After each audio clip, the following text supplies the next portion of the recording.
৮ নং করপাড়া ইউনিয়নের ১ নং ভাটিয়ালপুর ও ২ নং শ্যামপুর ওয়ার্ডে বাংলাদেশ জাতীয়তাবাদী দল বিএনপির ওয়ার্ড কমিটির নির্বাচন অনুষ্ঠিত। সানবিট সব দিবে সামাল। সানবিট ম্যাজিক প্রেস ডিশওয়াশিং এর মাথা ঘোরানো সলিউশন।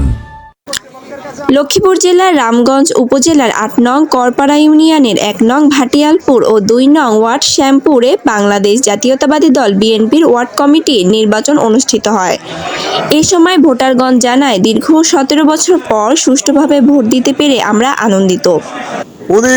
ওয়ার্ড কমিটি নির্বাচনে অংশগ্রহণ করা প্রার্থীগণ জানায়, আমরা সুন্দর একটি সুষ্ঠু ভোট পেয়েছি। দীর্ঘদিন পর মানুষ সুষ্ঠুভাবে ভোট দিচ্ছে, এটা হলো সবচেয়ে বড় কথা। সবাই আনন্দের, যেহেতু আমরা বিএনপির প্রার্থী, এখানে সবাই বিএনপি করি, সেই হিসাবে সবাই আসছে, ভালো লাগছে। আমাদের মধ্যে যাদের জয় পরাজয় হয়েছে, আমরা উভয় প্রার্থী বাংলাদেশ জাতীয়তাবাদী দল বিএনপির জন্য কাজ করে যাব। এই সময় নির্বাচনের কেন্দ্রে পরিদর্শন করেন বাংলাদেশ এলডিপি চেয়ারম্যান শাহাদাত হোসেন সেলিম, রামগঞ্জ উপজেলা যুবদল নেতা জামিল চৌধুরী, উপজেলা ও ইউনিয়নের বিভিন্ন নেতৃবৃন্দ। ASP news desk. এএসপি নিউজের সাথে থাকার জন্য ধন্যবাদ। সাবস্ক্রাইব করে সাথে থাকুন।